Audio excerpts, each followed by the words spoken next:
What is up, guys? We are back at it once again for another episode of Touchdown Talk. As always, I am your host, Zach Brown. We've got a lot to cover, so make sure you hit that subscribe, hit that follow, all social media platforms. I appreciate you tuning in to here, and we are exclusively now on YouTube. So hit that follow button, hit that notification bell, and we've got Week 7 to go through of the NFL, Week 8 to look ahead to, and some college football roundup for you to end off the episode. So let's jump right into it.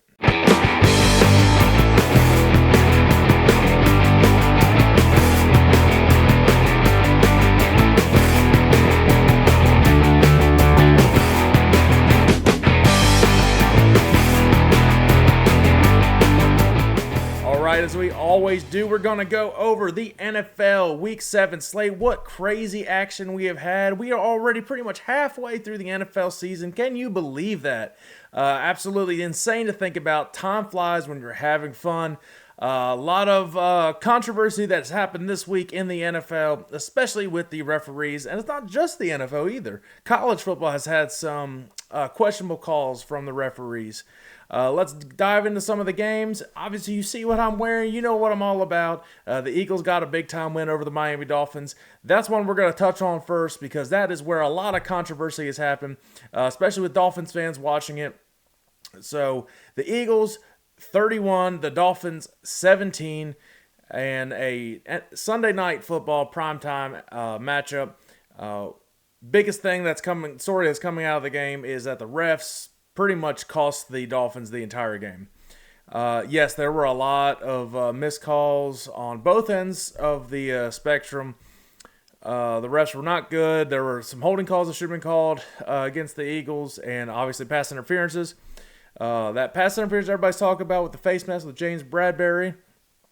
Well, the ball has a way to find who did right, and the very next play, it was a pick six for the Dolphins. So, kind of evened out, I guess. Tyreek dropped a pass that could have got a touchdown earlier in the game too. But the Eagles were able to hold the Dolphins, one of the best entire offenses in the league and in the history of the NFL, to 45 yards rushing. That Eagles defensive line, just some mammoths up there. They were just shutting it down.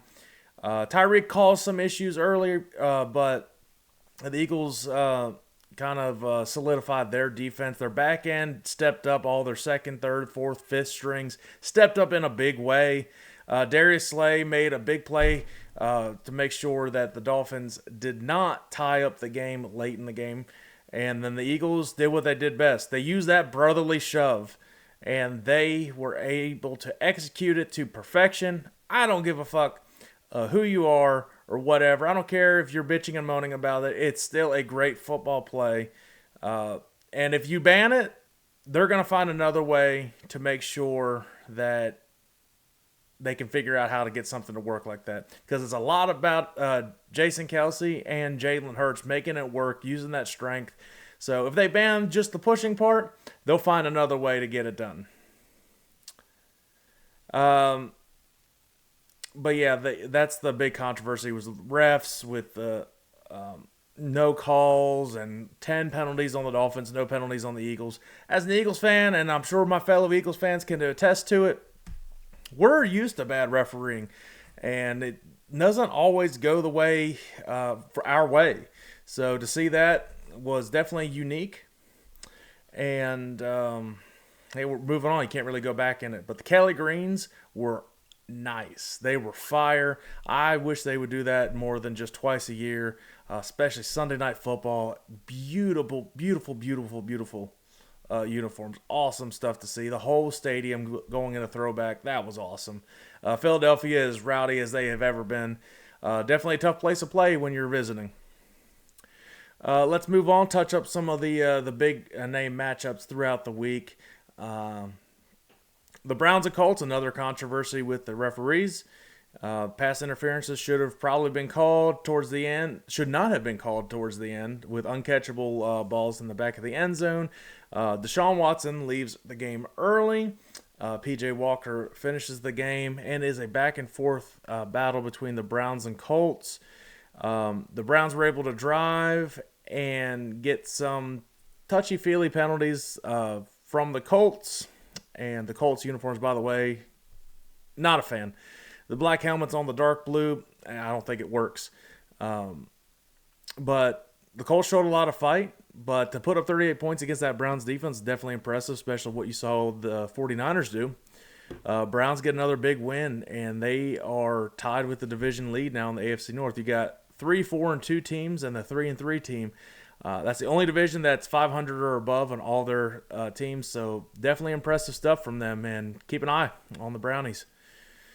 Staying with the AFC North, talking about the Ravens, and they dog walked the Lions 38-6. I don't think anybody saw this coming. The Lions play such sound football. Have a very solid defense and a very good offense, productive offense, but the Ravens shut them down, and Lamar Jackson went absolutely apeshit in this game. He went fucking crazy. I believe it was, 4 total touchdowns. It was a rushing touchdown, 3 passing touchdowns, beautiful passes that he made. Starting to climb up the MVP conversation now. The Ravens are starting to get it rolling. They got that new offensive coordinator, new offense for Lamar, so definitely something to watch out for, something to see. The Lions, they've got to fix what they had. Everybody has a bad game. Lions are still 5-2, a lot more impressive than I think anybody expected to have this year. So we'll see what they do moving forward. Big upset of the week, the Patriots over the Bills, with Bill Belichick getting his 300th win. That was pretty crazy. Nobody saw that coming. The Bills are kind of falling apart right now. They're 4-3, and they are struggling to get it going. I don't know what they can do to really address the issues, but they got to make sure they have a running game and not make Josh Allen do pretty much everything on that offense. He's got to have some sort of a break. You got to have some sort of a running game. You got to be balanced to make it through the season. 17-game season. You can't ask all of that on Josh Allen. He's a great quarterback, but every great quarterback needs some help. And it's really just Stephon Diggs helping him out right now. No one else is really stepping up. I thought Dawson Knox would do a lot better, or who was a Dalton Kincaid. No one's really stepping up. James Cook is pretty solid, but I would bring him more in the run game, especially I got you on fantasy. Yeah, involve him more in the run game. Again, we're just touching on a couple of these, and we'll get into our preview like we always do.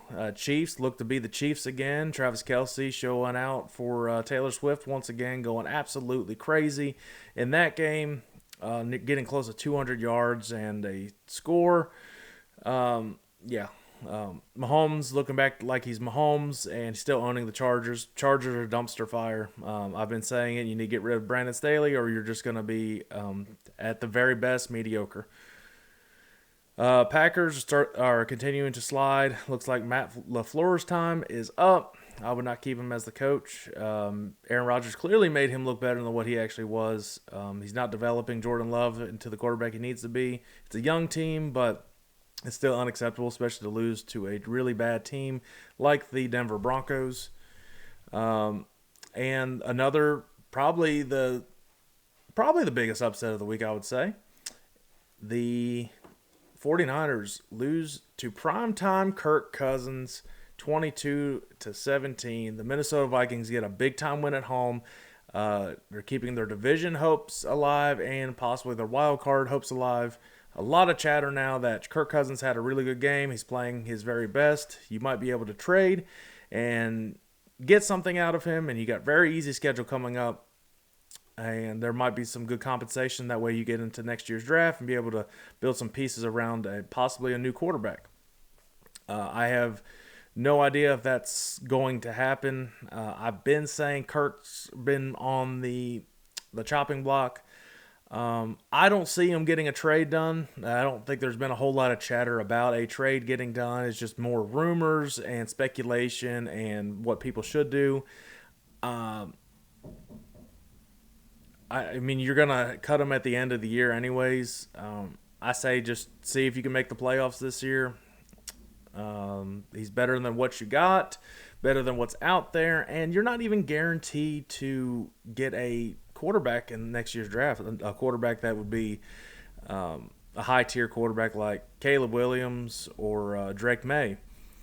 Obviously, trades could happen, but it would take a lot of compensation to get one of those top-tier quarterbacks in next year's draft. They are generational talents, and it's going to take a lot more than just a first-round swap or a player in the first round. So we'll see what happens with Kirk Cousins. I think he's going to stay put, but you never know. But yeah, crazy week of NFL football again. I'll take an Eagles win anytime I can get one. Eagles have the best record in the NFL right now at 6-1. They've got 2 more games until the bye. Jalen Hurts is definitely and very obviously hurt. I don't know how much extent of the injury it is. I don't know if he hyperextended his knee or if it's a partial tear or if it's just a sprain. He's got that knee brace, so it's something to keep your eye on. He pushed through the game. There hasn't been any injury talks this week as of yet. But the Eagles have now gotten a new safety, Kevin Byard from Byard or Bird. I'm calling Kevin Bird because, fly Eagles fly. So he's back in Philly right now, back in the 215. We traded for this guy, all-pro safety, and we gave the Titans a bag of balls for it. Who gives a shit? We got rid of Terrell Edmonds. He sucked anyways, and a 5th and a 6th. Who cares? You got an all-pro safety that can contribute right away to the team and solidify that back end. Once you have Reed and him back, I think that would be a very, very solid defensive back room, and everybody's going to continue to get healthy. So slowly but surely, they're building that defense, and that defensive line is very, very good. So once you have those corners and safeties in a good chemistry and good cohesion, I think good things can come, and I think the best is yet to come for the Eagles. They still have not played their best ball to this day. Let's look ahead at Week 8, and let's go through our picks like we always do. Comment down below who you think your picks are this week. A lot of good action once again. So Week 8 picks coming up now.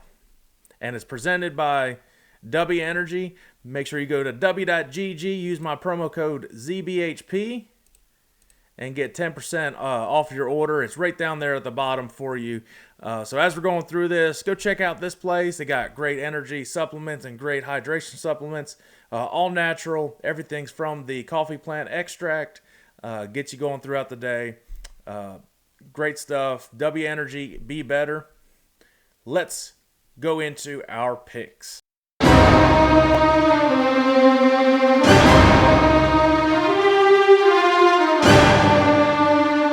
All right. Thursday night football, as we always start off.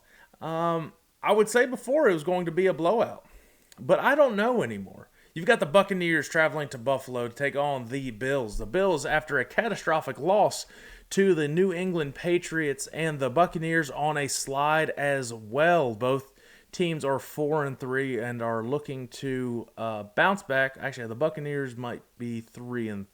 I think they had a bye. But either way, Buccaneers at Bills. It's going to be, I think it's going to be a lower scoring game than everybody's expecting. Something around 21-17. I like the Bills at home, though, to bounce back and get a win over the Buccaneers and stay in that division race with the Dolphins. So the Bills over the Bucs for Thursday Night Football is my pick. We got the Jets, Giants, Battle of MetLife Stadium. Who can be the trashier New York team right now on that trashy field? Let's go Jets. Definitely need them to get a win. As an Eagles fan, we do not like the Giants at all. We really do not like MetLife Stadium because it is a dump, and we call it the dump. I like the Jets in this. They coming off a bye. Zach Wilson got another week to have under his belt with Aaron Rodgers at his disposal. God, I can't talk today. But I like the Jets over Giants in the Battle of MetLife Stadium. And I think it'll be another low-scoring game. Obviously, the Jets' offense is getting better, but that Jets' defense is so good. I don't think the Giants have any chance here, and I think you might see some defensive touchdowns out of the Jets. Jets over the Giants. The Jaguars and the Steelers. Next game up on my list right here. Jaguars are on a roll right now. I like what Trevor Lawrence is doing. Doug Peterson calling the plays again, doing a phenomenal job. Having those guys in the right positions at the right time. Uncle Mo is a big factor in all this. If you don't know who that is, that's called momentum. The Steelers, they're getting wins. The offenses are showing up in the fourth quarter, but you're going to have to do more than that, I think, than to beat the Jaguars. Yes, the Steelers are home, and TJ Watt is on a tear on another level, and I think he is going to get Defensive Player of the Year if he keeps it up like this. He's really their only great player. I've never seen a player outside of a quarterback make such a difference for a team and literally getting them wins. But I still like the Jaguars in this game. I don't think the Steelers will score a whole lot of points. So I got the Jags over the Steelers. My Birds, Eagles, at the Commanders at another crappy stadium. Poop pipe stadium, as I like to call it. The Eagles coming in with that momentum. They got some... not necessarily injuries, but some things to watch out for, some hurt players. And the Commanders coming off a very lackluster performance against the New York Giants, only able to put up 7 against them. You don't know who you're going to get with the Commanders. I do think it's still going to be, I don't know, for whatever reason, the Commanders are kind of the Eagles' kryptonite, especially within that division. It's going to be closer than what people are thinking, but I do like the Eagles to get that big win over the Commanders and stay in the lead of the NFC East. The Rams at Cowboys. Let's go LA. Fuck the Cowboys. Going into Dallas, though, is not going to be an easy task. The Rams coming off that brutal loss against the Steelers. Offense just still has not gotten it rolling yet. Cooper Kupp was pretty much shut down in that game against the Steelers. But Steelers defense is really good. The Cowboys have vulnerable spots on their defense. But at the end of the day, I think the Cowboys are going to be too much, and I hate to say it, but the Cowboys are going to be too much for the Rams. I like Cowboys over the Rams in this game in Dallas. It's a 1 o'clock game, so L.A., 1 o'clock game Eastern time, so L.A. is a little bit early for them, so I just like the Cowboys in this one. Vikings over Packers. Vikings are starting to get on a roll right now. Kirk Cousins is finding his groove. Again, I think Kirk Cousins stays with Minnesota at least through the year. Packers are they are plummeting. It's very brutal to see. I think this is Matt LaFleur's last year. I don't know how much of a leash they're going to keep on him. I like the Vikings going into Green Bay, getting a win over that division opponent. Falcons, Titans. Bijan had major migraine issues in this past game, kept him sidelined for a lot. I had him on fantasy, so I'm sorry, Bijan. That was probably my fault. Hopefully they can figure out that situation, get him on the medication and treatments that he needs to be successful and not have that medical issue interfere with his games moving forward. The Titans... they're cleaning house right now. They got rid of their safety. They put Derrick Henry on the chopping block. I don't know who to pick in this game. It's weird. It's a weird game. There's a voice telling me go with the Atlanta Falcons this game, and I'm going to listen to it. Titans players see what's going on. They see that, hey, our general manager doesn't care. He wants to start over. He wants to blow everything up. And that's going to show a lot. That's going to show, hopefully, Vrabel will get them going. He's the best coach to handle them in the situation. But I like the Falcons going into Tennessee, getting a big-time win. Patriots, Dolphins, big AFC East battle last time these two faced. Dolphins handled business like it was nothing. Dolphins coming off that loss with controversy surrounding it against the Eagles. But they got to figure out the run game. They've got a lot of injuries up front. Their back end on the secondary is slowly coming back. I think you'll see Xavier Howard back this week. And within another week or two, I think you'll see Jalen Ramsey. He's possible to come back for this game.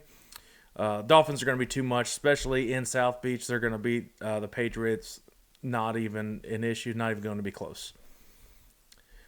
Saints at Colts is kind of an interesting matchup. Kind of which team are you going to get of each? The Colts defense needs to shore up. They gave up 39 points to a less than optimal Browns offense. Colts are at home, though. Saints traveling on the road. The Colts. I like Shane Steichen. I like Minshew Mania. I think you'll see Jonathan Taylor continue to get more and more involved. I like the Colts over the Saints at home. Texans, Panthers, battle of the first 2 overall picks for this year. Number 2 is going to take over number 1, though. I like C.J. Stroud and the Texans to go in and beat the living shit out of the Panthers. Panthers are on an 0-17 projection, and I don't see anything that they will get a win. Anything can happen in the NFL, but Panthers are just poop. Browns and Seahawks. This will be a really interesting game with the Browns defense and Myles Garrett, how good he is. Going into Seattle, though, never an easy task. Hopefully DK will be back for the Seahawks. If he is, I like the Seahawks in this one. I think he'll be the X factor that they need against that Browns defense. The Browns defense showed a lot of vulnerability and how you could score on them by the Colts. So I'm going to go with the home team here. We're going with the Seahawks over the Browns. Bengals 49ers. A lot of people projected this to be a Super Bowl matchup this year, and very well still could be. 49ers are on a losing streak, though, and Bengals are on the climb. It's about who's going to take advantage of that positive or negative momentum right now. Joe Burrow has had another week. He had a bye week to get that calf healed up as much as he can. And Brock Purdy's kind of coming down to earth right now. This will be a story if the 49ers lose 3 straight. And it'll be a story if Joe Burrow goes out there and slings it around. I think it'll be a good game. 49ers defense is no joke at all. I'm really excited to see the chess match between Zach Taylor, Kyle Shanahan, and then the 49ers defense versus that Bengals offense. I like the Bengals in this one. I'm going with the Bengals over the 49ers. All right, we got Chiefs going into Denver to play the Broncos. This is always a big rivalry. The Broncos played them close at Arrowhead Stadium a couple weeks ago. But I think the Chiefs are getting in a rhythm where they are confident in what they do. They're going back to their drawing board, to what their basics. Patrick Mahomes, finding Travis Kelce. You're going to see that continue to happen. Chiefs over the Broncos, I'm not even going to explain why. You all know. The Chiefs are the Chiefs, and they're rolling right now. Ravens and Cardinals. Ravens have that momentum, and Lamar's playing the best ball right now of the year. Going with the Ravens over the Cardinals. Don't need to explain that one either. And Sunday Night Football. This is just thank you for this. 2 losing teams on Sunday Night Football. You've got the franchise savior, the savior of the Chicago Bears, Tyson Bagent. Division II college football quarterback coming into the Windy City, slinging it around, getting his first win last week, going into LA. A lot of Bears fans will definitely be there. He'll come down to earth, though. I like the Chargers in this one, even though the Chargers are very confusing on how you can pick them. It's hard for me to go against Justin Herbert. It's easy for me to go against Brandon Staley. Hard for me to go against Justin Herbert. I'm going with the Chargers over the Bears. Sunday Night Football. And rounding out the week, this should be a big bounce-back game for them. Monday Night Football, the Raiders at the Lions. The Lions coming off that brutal loss. Dan Campbell's not going to overreact. He's not going to panic or anything from this bad loss. He's going to take this game very seriously, get back to the basics, and run the ball, play action with Jared Goff. They'll put up points against the Raiders. I like the Lions over the Raiders at home. That does it for the NFL football. So you all know what that means. It's back into the college football roundup. So let's dive into college football.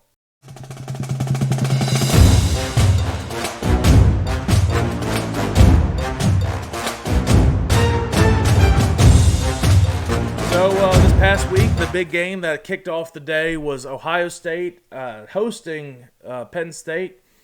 Penn State offense was just brutal. Their defense was giving them every opportunity to go down and score. The Penn State defense has been very, very impressive all year. You're only going to contain Marvin Harrison for so long.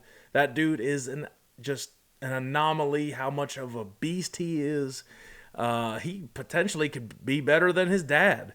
Penn State's offense they relied too much on the pass. They got away from the run. Drew Aller showed his youth, his inexperience in big games.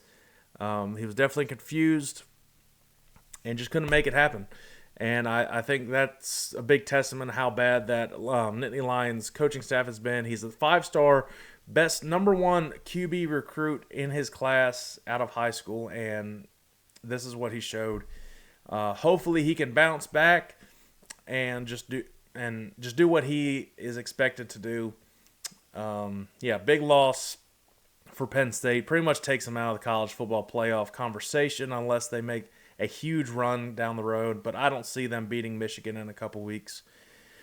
Ohio State, not as good as everybody keeps claiming them to be.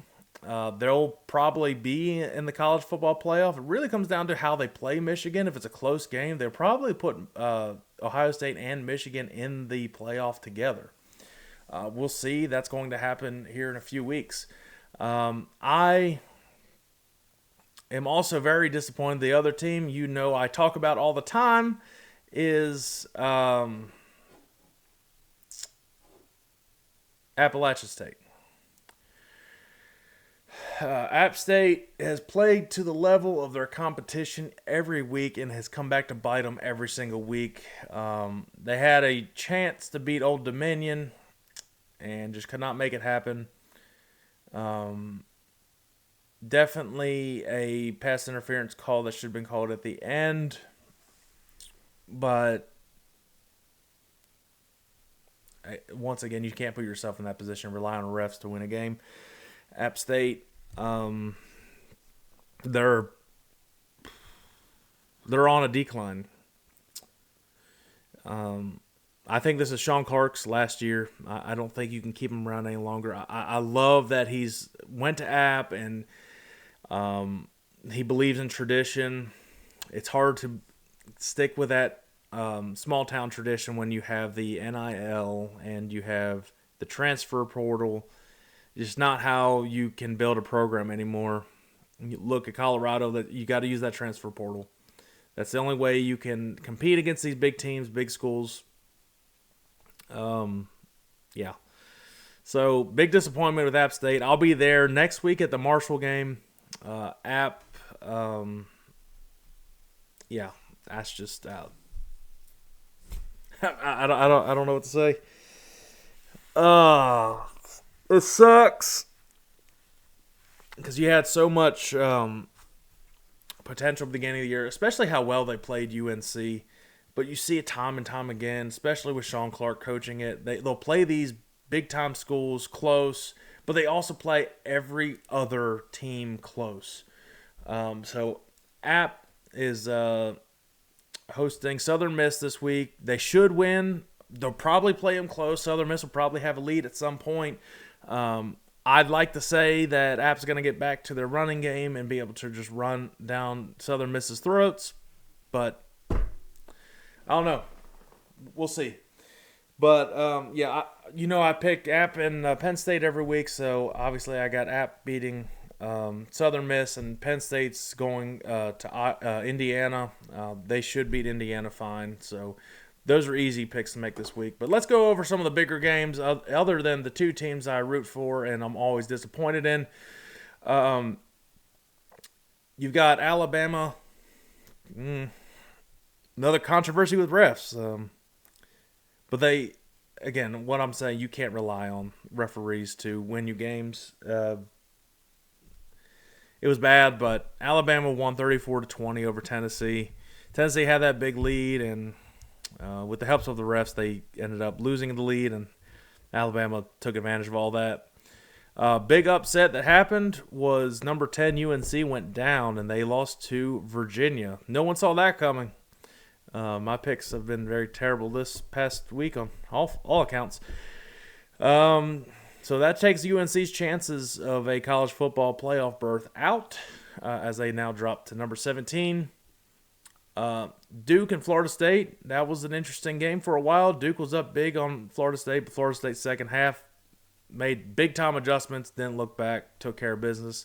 And Caleb Williams is now completely defeated against Utah. Utah wins again over USC 34-32 on the last-second field goal. A lot of talk that Caleb Williams should just sit out the rest of the year. It's not worth it. It's a business decision. They are out of the playoff or any good bowl game either as well. He's not going to play in the bowl game. You might as well sit. We'll see. We'll see what he decides to do. I'm not totally against it.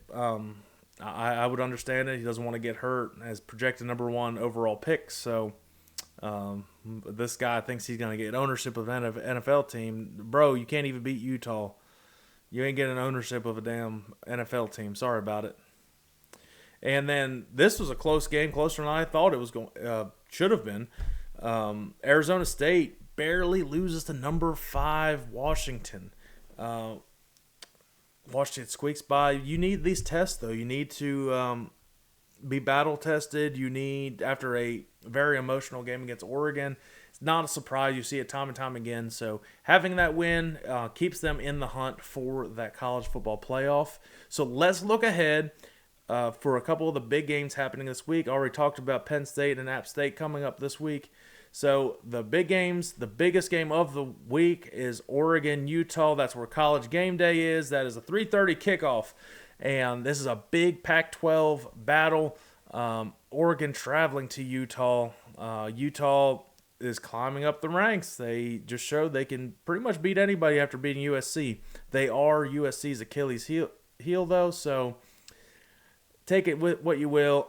Oregon's very good. Bo Nix is fantastic. I like Oregon going into Utah and taking care of business and staying in the hunt to potentially be in the college football playoff as well. Look through. It's not a whole lot of big-time games throughout the day. This could be potentially really good. Colorado on primetime again. They are going to number 23 UCLA. Colorado needs to win. They need to show who they are. I actually do like Colorado to pull off that upset going into UCLA. A lot of storylines that will come out next week. Why not Colorado going into UCLA and getting that win? Yeah, that's pretty much it. Not a bunch of huge games. Next week are the bigger games of the week. So I'm excited to talk about next week, but that's for next week's episode. Not going to give you anything yet about it. But again, if you like this episode, make sure you hit that like, subscribe, that little bell that is on YouTube. We are exclusively on YouTube now for this particular show, so make sure you send it to a friend. Appreciate everybody tuning in. Until next week, I'm Zach Brown. We'll see you then.